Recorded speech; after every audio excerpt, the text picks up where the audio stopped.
আসসালামু আলাইকুম। ওয়ালাইকুম আসসালাম। জি ভাই, প্রশ্নটি করুন। যে সাগর সাহেব যেহেতু ছিল, উনি ওই অনুষ্ঠানে অংশগ্রহণ করছে, কিন্তু উনি কথা বলতে চাচ্ছে না, যে এখন আপনি চলে করে গেছে, দিন কষ্ট প্রশ্নটি। রাখে গেছে ওনার। আহ, জি, আমি কুমিল্লা জেলার কায়েদ সাহেব বলছিলাম। তো ওনার প্রশ্ন ছিল এটা যে আহ, ইমাম মেহেদী আলাইহিস সালাম আসছে, আমরা জানি না কেন, আর আসলে ওনার সত্যতার প্রমাণ কি? ধন্যবাদ, ধন্যবাদ। চমৎকার প্রশ্ন। ওনার প্রশ্ন ইমাম ছিল। মাহদী আলাইহিসসালাতু ওয়াসসালাম আসলো কেন জানলাম না, আর ওনার সত্যতার প্রমাণ কি? নুরুল আমিন সাহেব, কয়েক মিনিট মাত্র সময় আছে, যদি সংক্ষেপে উত্তর দিতেন। জি, ওনার প্রশ্নের প্রথম অংশের উত্তর, যদি নাই জেনে থাকেন তাহলে আমরা আন্তরিকভাবে দুঃখিত, আমরা ওই দায়িত্ব পালন করতে পারিনি। কিন্তু দ্বিতীয় উত্তর হলো যে বাংলাদেশের বা পৃথিবীর খুব কম জায়গায় আছে বর্তমানে হজরত মির্জা গোলাম আহমদ কাদিয়ানী আলাইহিস সালাতু আসসালাম ইমাম মাহদী হিসাবে এসেছেন, এই বিষয়টা জানে না। কেননা কেননা বাংলাদেশে আমাদেরকে নিয়ে আনাচে কানাচে গত 10-20 বছর যাবৎ এত আন্দোলন হয়ে যাচ্ছে বছরের পর বছর, এমন কেউ নাই যে পত্রপত্রিকা এবং ইলেকট্রনিক মিডিয়ার কারণে জানে না, এরকম রয়েছে। তো অবশ্যই জানে।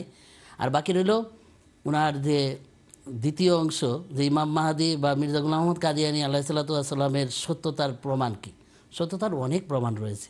উনি বলেছেন, আমাকে কোরআনের মানদণ্ডে যাচাই করে আমার সত্যতা নিরূপণ করতে পারো। উনি আরেকটা বলেছেন, আল্লাহ তাআলার কাছ থেকে 40 দিন দোয়া করে আমার সত্যতা আল্লাহর কাছ থেকেও জেনে নিতে পারো। তো কোরআনের মানদণ্ড, কোরআনে অনেক মানদণ্ড রয়েছে আল্লাহর পক্ষ থেকে যারা আগমন করেন তাদের সত্যতা নিরূপণের। আমি শুধু একটা মানদণ্ডের কথাই আজকে বলছি, সময়ও অনেক কম। কোরআন শরীফে আল্লাহ সূরা আল হাক্কার 45 থেকে 48 নম্বর আয়াতে বলছেন, ওয়ালাউ তাকাওয়ালা আলাইনা বাযা লাকাবিল্লা আখাযনা মিনহু বিল ইয়ামিন সুম্মা লাকাতানা মিনহুল ওয়াতিন ফামা মিনকুম মিন আহাদিন আনহু হাজিজিন। আল্লাহ তাআলা আজ থেকে 1400 বছর আগে পবিত্র কোরআন শরীফে একটা ওপেন চ্যালেঞ্জ দিয়ে রেখেছেন। কেউ যদি মিথ্যাবাদী হয়, বলছেন কেউ যদি আল্লাহর নামে বানিয়ে বানিয়ে কথা বলে, আর এগুলো যদি আল্লাহর কথা না হয়, আল্লাহ যদি তার প্রতি ওহী ইলহাম না করে থাকেন, তাকে প্রতিনিধি না বানিয়ে থাকেন, তা আল্লাহ নিজে তাকে ডান হাতে ধরবেন, তার জীবন শিরাটাকে কেটে দিবেন, তাকে কেউ রক্ষা করতে পারবে না, অর্থাৎ তাকে আল্লাহ ধ্বংস করে দিবেন। এটা আল্লাহ তাআলার একটা ওপেন চ্যালেঞ্জ, যেটা 1400 বছর আগে আল্লাহ তাআলা দিয়ে রেখেছেন। কোনো মিথ্যাবাদী যদি আল্লাহর প্রতিনিধি হওয়ার চেষ্টা করে, আল্লাহর পক্ষ থেকে ওহী ইলহাম গায়েবের সংবাদ লাভের দাবি করে, তাহলে তাকে ধ্বংস করে দিবেন। আর মোহাম্মদ মুস্তাফা সাল্লাল্লাহু আলাইহি সাল্লামকে লক্ষ্য করে এই ঘোষণা। আর মোহাম্মদ মুস্তাফা সাল্লাল্লাহু আলাইহি সাল্লাম, যিনি সবচেয়ে বড় নবী, সবচেয়ে সত্যবাদী ছিলেন, তিনি এই দাবির পর 23 বছর জীবন লাভ করেছিলেন। তাই কাউকে সত্যবাদী হওয়ার জন্য দাবির পর 23 বছর জীবন লাভ করতে হবে। তাই আমরা এখন যদি আজকে এই 1400 বছরের ইতিহাস দেখি, তাহলে দেখতে পাই আল্লাহ তাআলার এই ঘোষণার পর পৃথিবীতে মুহাম্মদ সাল্লাল্লাহু আলাইহি সাল্লামের ইন্তেকালের পর থেকে এখন পর্যন্ত শত শত হাজার হাজার লোক ইমাম মাহদী হওয়ার দাবি করেছে, নবী হওয়ার দাবি করেছে।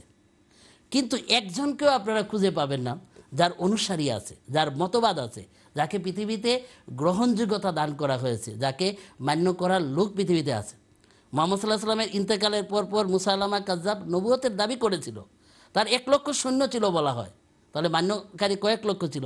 কিন্তু আজকে পৃথিবীতে তার নাম নেওয়ার মতো কোনো অনুসারী নাই, তার কোনো মতবাদ নাই। কেন নাই? কারণ আল্লাহ তাআলা একটা ওপেন চ্যালেঞ্জ দিয়ে রেখেছে, কোনো মিথ্যাবাদী আমার প্রতিনিধি হওয়ার চেষ্টা করবে, আমার নামে দাবি করবে, আমি তাকে সমূলে ধ্বংস করে দেব। আর সবাইকে আল্লাহ সমূলে ধ্বংস করেছেন। এর বিপরীতে একজন হজরত মির্জা গোলাম আহমদ কাদিয়ানী আলাইহিসসালাতু ওয়াসসালাম, তিনি বলতেন, আল্লাহ আমাকে একাধারে ওহী ইলহাম করে যাচ্ছেন, আমাকে এই ভবিষ্যৎবাণী জানিয়েছেন, আমাকে আল্লাহ তার মাহদী হিসেবে পাঠিয়েছেন, আমাকে প্রতিশ্রুত মসিহ হিসেবে পাঠিয়েছেন। তাকে আল্লাহ তাআলা ধ্বংস করেন নাই। তার জামাত আজকে পৃথিবীর 220টা দেশে প্রতিষ্ঠিত। প্রতিদিন তার মান্যকারীদের সংখ্যা বাড়ছে, তার মতবাদ সবার কাছে সমাদৃত হচ্ছে, গ্রহণযোগ্যতা লাভ করছে। এটা কিসের প্রমাণ? একদিকে আল্লাহ হাজার হাজার লোককে ধ্বংস করে দিলেন, একজনকেও টিকতে দিলেন না। আর এর বিপরীতে আরেকজনকে সফলতার পর সফলতা, গ্রহণযোগ্যতার পর গ্রহণযোগ্যতা দিয়ে যাচ্ছেন। যদি একটু বুদ্ধি খাটান, আল্লাহর এই ঘোষণার বিপরীতে যদি চিন্তা করেন, তাহলে আপনাদের কাছে ক্লিয়ার হয়ে যাবে যে এই লোক মির্জা গোলাম আহমদ কাদিয়ানী আলাইহিসসালাতু ওয়াসসালাম, তিনি আল্লাহর প্রতিনিধি ছিলেন। আল্লাহর নামে যে দাবি করেছেন, এই দাবি সঠিক ছিল, এই জন্য আল্লাহ তাআলা তাকে ধ্বংস করেন নাই, বরং এর বিপরীতে তাকে সমর্থন দিয়ে যাচ্ছেন। তো এটা হলো হজরত মুসিহ মাউদ আলাইহিসসালাতু ওয়াসসালামের সত্যতার একটা লক্ষণ।